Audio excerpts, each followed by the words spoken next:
आज एशिया के सबसे बड़े एयर शो एरो इंडिया 2023 का उद्घाटन करेंगे पीएम मोदी। समारोह में आत्मनिर्भर भारत की झलक दिखेगी। सुबह 9:30 बजे बेंगलुरु के एलहंका वायुसेना स्टेशन पर 14वें एरो इंडिया 2023 का आगाज होगा। 13 से 17 फरवरी तक इसका आयोजन होगा। सुबह 9:30 बजे होगा उद्घाटन समारोह। 10 बजे फ्लाइंग डिस्प्ले, 12 बजे होगा इंडिया पवेलियन का उद्घाटन। दोपहर 2:30 बजे से round table conference. Arrow India 2023 का मुख्य उद्देश्य देश में निर्मित उत्पाद और तकनीक का प्रदर्शन करना है। इसके साथ ही विदेशी कंपनियों से साझेदारी को बढ़ावा देना है। एरो इंडिया कार्यक्रम में 80 से अधिक देश लेंगे भाग। 100 विदेशी और 700 भारतीय कंपनियां सहित 800 से ज्यादा अधिक रक्षा कंपनियां भाग लेंगी।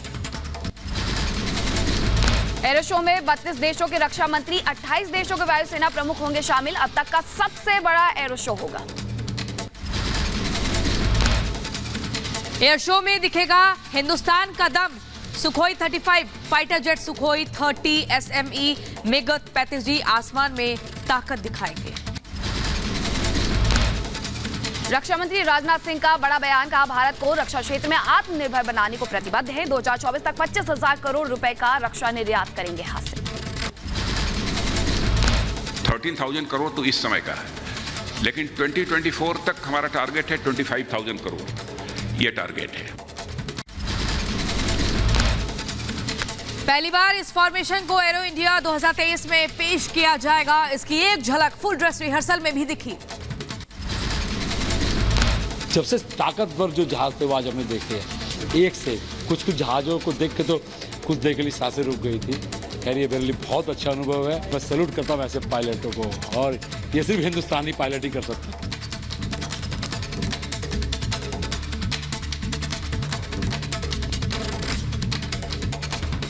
तो देखिए तस्वीरें आपको दिखा रहे हैं। 9:30 बजे इसकी शुरुआत होने वाली है। खुद प्रधानमंत्री नरेंद्र मोदी यहां पर पहुंचने वाले हैं और 13 से 17 फरवरी तक ये चलने वाला है। अगर खासियत की हम यहां पर बात करते हैं तो ऐसे कई फाइटर जेट हैं जो पहली बार यहां पर देखने के लिए मिलने वाले हैं। आगे बढ़ेंगे, बात करेंगे त्रिपुरा की। आज मिशन त्रिपुरा पर प्रधानमंत्री नरेंद्र मोदी रहने वाले हैं। त्रिपुरा में 2 चुनावी रैलियों को संबोधित करेंगे। पीएम के दौरे के मद्देनजर सुरक्षा व्यवस्था सख्त की गई है। दोपहर 12 बजे अब मासा में पीएम की पहली रैली। वहीं दोपहर 3 बजे गोमती में दूसरी रैली को संबोधित करेंगे। राज्य में 16 फरवरी को मतदान है। गृह मंत्री अमित शाह ने त्रिपुरा में किया मेगा रोड शो। अगरतला के प्रतापगढ़ विधानसभा में रोड शो के दौरान भारी संख्या में जुटे समर्थक। त्रिपुरा के चुनावी दौरे के दौरान अमित शाह ने बीजेपी कार्यकर्ता के घर लंच किया। लंच में खासतौर पर मणिपुर व्यंजन परोसे गए थे। 13 राज्यों में नए राज्यपाल किए गए नियुक्त। रमेश बैस होंगे महाराष्ट्र के नए राज्यपाल। महाराष्ट्र समेत हिमाचल, असम, आंध्र, बिहार, मेघालय और झारखंड के भी राज्यपाल बदले गए।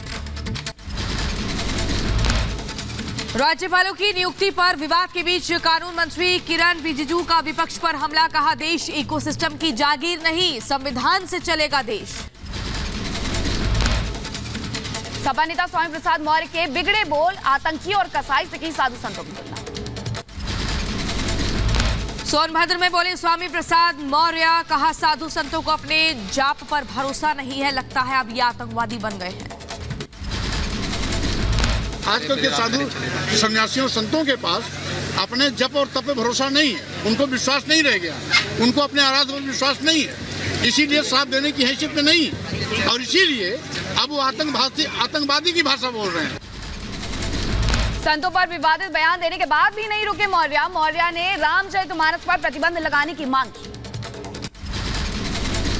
मैं महिलाओं, आदिवासियों, दलितों, पिछड़ों को अपमानित न किया जाए धर्म के नाम पर, इसलिए तुलसीदास की कुछ चौपाइयों के वो हिस्से संशोधित किए जाएं या प्रतिबंधित किए जाएं।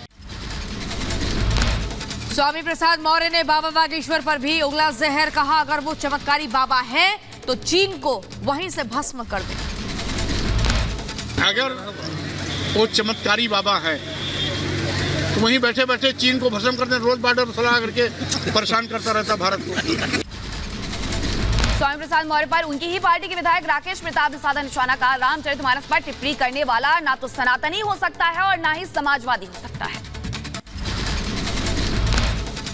यूपी के मथुरा पहुंचे आरएलडी प्रमुख जयंत चौधरी। समरसता कार्यक्रम में हुए शामिल। शाही ईदगाह हटाने की मांग को बताया गैर संवैधानिक। वहां प्लेस ऑफ वर्शिप एक्ट लागू होता है।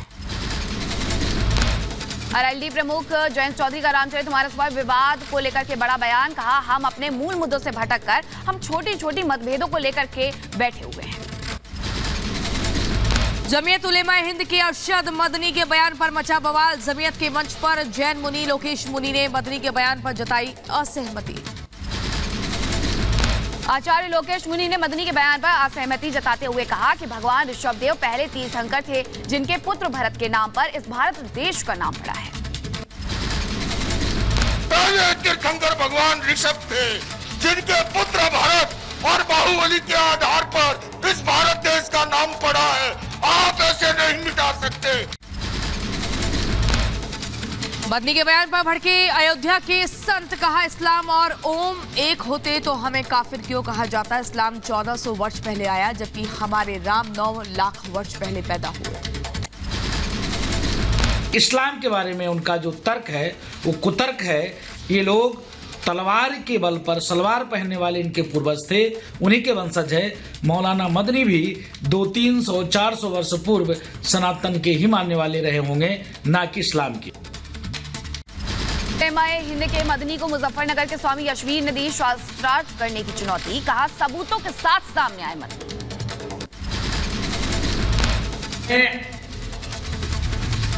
महमूद मदनी को शास्त्रार्थ की चुनौती देता हूं। हम कब आपके बीच में शास्त्रार्थ करने के लिए आए, हम शास्त्रार्थ करने के लिए तैयार बैठे हैं। मदनी के बयान का समाजवादी पार्टी के सांसद एसटी हसन ने समर्थन किया। रिपब्लिक भारत से बोले एसटी हसन, आदम का ही डीएनए सारे इंसानों में और आदम ही सारे इंसानों के फादर हैं। हम तो ये बात कह ही रहे हैं कि आदम का ही डीएनए सारे इंसानों में, वही सारे इंसानों के फादर हैं। मदनी के बयान को बीजेपी सांसद मनोज तिवारी ने बताया साजिश। का साजिश के तहत ऐसा भड़काऊ बयान दिया गया, ऐसे बयान पर होनी चाहिए कार्रवाई।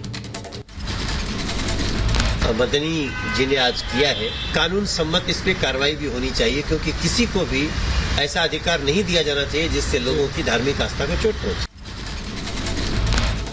प्रधानमंत्री मोदी ने दिल्ली मुंबई एक्सप्रेसवे के सोहाना दौसा खंड का उद्घाटन किया। कहा, ये एक्सप्रेसवे आधुनिक विकास का ट्रेलर। दुनिया के 5 बड़े इंफ्रास्ट्रक्चर वाले देश में शामिल होगा भारत। राजस्थान के दौसा में कांग्रेस पर बरसे पीएम मोदी। का राजस्थान को चाहिए अस्थिर सरकार से मुक्ति। बीजेपी की स्थिर और विकास वाली सरकार ही करेगी कानून राज स्थापित। राजस्थान के दौसा में केंद्रीय मंत्री नितिन गडकरी का बड़ा बयान। कहा, 2024 में अमेरिका जैसा होगा रोड इंफ्रास्ट्रक्चर। केंद्रीय सड़क परिवहन मंत्री नितिन गडकरी ने दिल्ली मुंबई हाईवे को बताया विकास का ग्रोथ इंजन। बोले, सड़क बनने से इंडस्ट्री आएगी, रोजगार बढ़ेगा और भारत एक समृद्ध राष्ट्र बनेगा।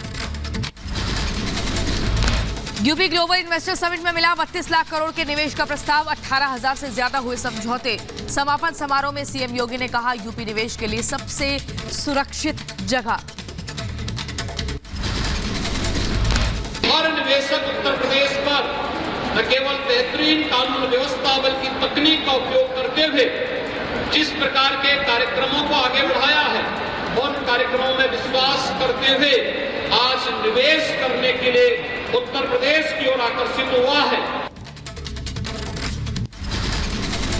राष्ट्रपति द्रौपदी मुर्मू ने ग्लोबल इन्वेस्टर समिट 2023 का किया समापन। बोली, उत्तर प्रदेश में है निर्णय लेने वाली स्थिर सरकार। यूपी समृद्ध होगा तो भारत समृद्ध होगा। यूपी ग्लोबल इन्वेस्टर समिट में केंद्रीय मंत्री अनुराग ठाकुर का बड़ा बयान। कहा, उत्तर प्रदेश में दिखती है विकास की नई तस्वीर। आज से मध्य प्रदेश के छतरपुर के बागेश्वर धाम में एक हफ्ते का महोत्सव में शंकराचार्य अभिमुक्तेश्वरानंद भी होंगे शामिल। महोत्सव के दौरान 100 से ज्यादा गरीब कन्याओं का होगा सामूहिक विवाह। शिवरात्रि के दिन होगा महोत्सव का समापन। मध्य प्रदेश के इंदौर में आज से G20 के कृषि कार्य समूह की बैठक। राज्य के सीएम शिवराज सिंह चौहान करेंगे मेहमानों का स्वागत। 15 फरवरी तक होने वाली इस बैठक में दुनिया के कई देशों के प्रतिनिधि शामिल होंगे। पारंपरिक अंदाज में इंदौर पहुंचे मेहमानों का स्वागत। कांग्रेस अध्यक्ष मल्लिकार्जुन खड़गे विपक्षी दलों के सांसदों के साथ आज करेंगे बैठक। संसद भवन में सुबह 10 बजे कांग्रेस सांसद को निलंबित किए जाने के मुद्दे पर होगी चर्चा। नकल कराने वाले माफिया और अफसर पर यूपी की शिक्षा मंत्री का बयान। रासुका के तहत होगी कार्रवाई, नहीं बचेंगे नकल माफिया। नकल कराने में चाहे कोई भी व्यक्ति हो, कानून के दायरे में तो सभी आएंगे और किसी को बख्शा नहीं जाएगा। उन पे रासुका लगेगी, कोई बचा नहीं सकता उनका। मध्य प्रदेश के शिवपुरी में विकास यात्रा में आंगनवाड़ी को मिली आजादी। 1 साल से दबंग ने कर रखा था कब्जा। शिकायत के बाद एसडीएम ने कब्जे को हटवाया। वैलेंटाइन डे के विरोध में अखिल भारतीय हिंदू महासभा मुजफ्फरनगर में कार्ड और पोस्टर जलाकर किया प्रदर्शन। वैलेंटाइन डे के विरोध में की नारेबाजी। दिल्ली में जल्द मेयर चुनाव कराने को लेकर के दायर याचिका पर सुप्रीम कोर्ट में आज सुनवाई। आप नेता शैली ओबराय ने दायर की है याचिका। सभी धर्मों में शादी के लिए न्यूनतम उम्र एक समान करने की मांग वाली याचिका पर एससी में आज सुनवाई। पुरुष और महिलाओं की कानूनी उम्र समान करने की सर्वोच्च अदालत से मांग। यूपी के जौनपुर में जबरन धर्म परिवर्तन पर बड़ी कार्रवाई। खबर मिलने पर पुलिस ने मारा छापा। मौके से 16 लोगों को गिरफ्तार किया गया। हरिद्वार में गंगा में डूबा राजस्थान से आया आईआईटी का छात्र, साथी ने कैमरे में कैद किया दर्दनाक हादसा। प्रोजेक्ट के सिलसिले में राजस्थान से अपने प्रोफेसर के साथ आया था छात्र। एसडीआरएफ की टीम ने कड़ी मशक्कत के बाद गंगा से शव को बाहर निकाला। के साथ अपने यहाँ पर घाट पर आया था और मुझे लगता है कि ओवर स्विमिंग या बीच में जाने के कारण वो नहीं स्विम कर पाया। उसने मदद के लिए किया, तब तक जल पुलिस पहुंचती, लेकिन इसके बाद डूबने से मृत्यु हो गई। डेड बॉडी को निकाल लिया गया, परिजनों को सूचित कर दिया गया। बिहार के गया में शादी में फायरिंग करने का वीडियो वायरल हुआ। पुलिस ने किया मामला दर्ज।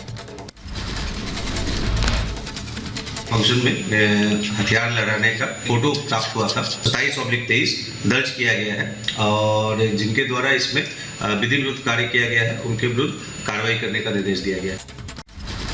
उत्तर प्रदेश के जौनपुर में ऑटो और ट्रैक्टर में भिड़ंत हुई। हादसे में 12 लोग घायल हुए। मौके से फरार दोनों वाहन चालक।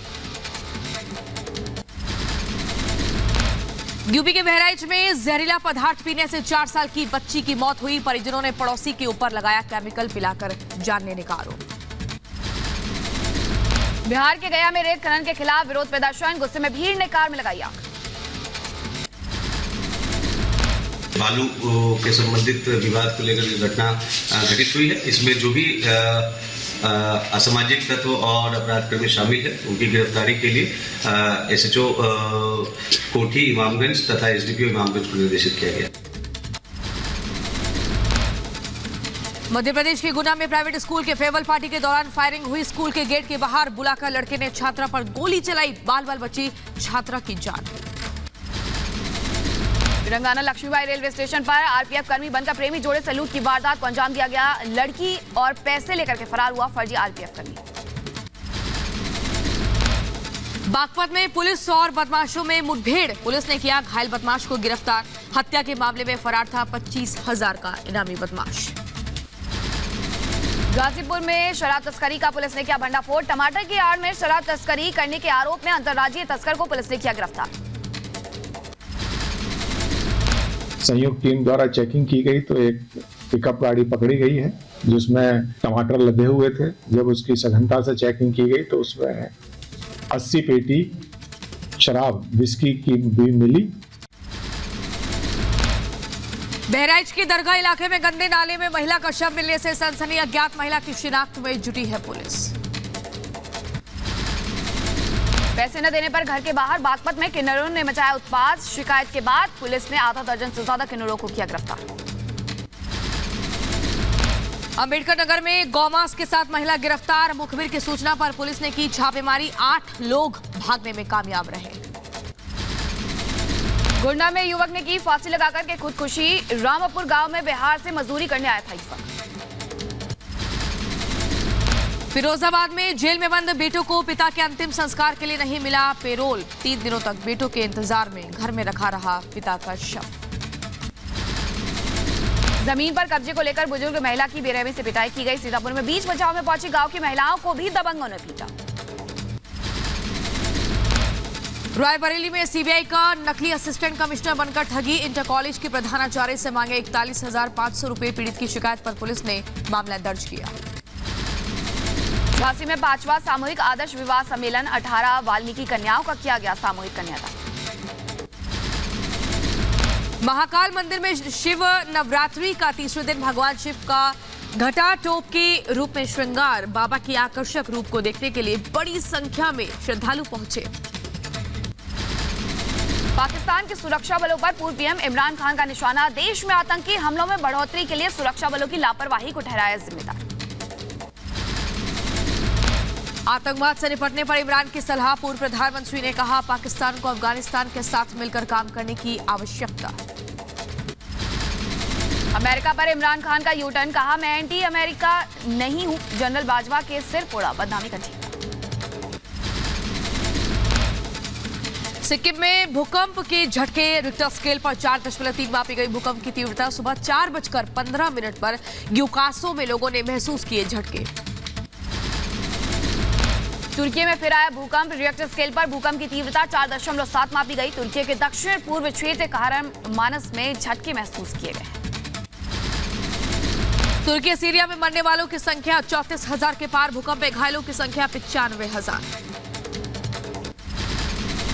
सिर्फ तुर्की में विनाशकारी भूकंप से गए 29,600 से ज्यादा लोगों की जान। तुर्की आपातकालीन समन्वय केंद्र ने जारी किए नए आंकड़े।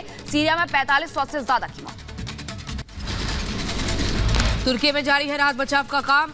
मलबे में जिंदगी की तलाश में जुटे राहत बचाव दल के कर्मचारी। तुर्की के अंताकिया में जेसीबी की मदद से मलबे की खुदाई की जा रही है। भूकंप प्रभावित इलाकों में लगातार निकाले जा रहे हैं शव।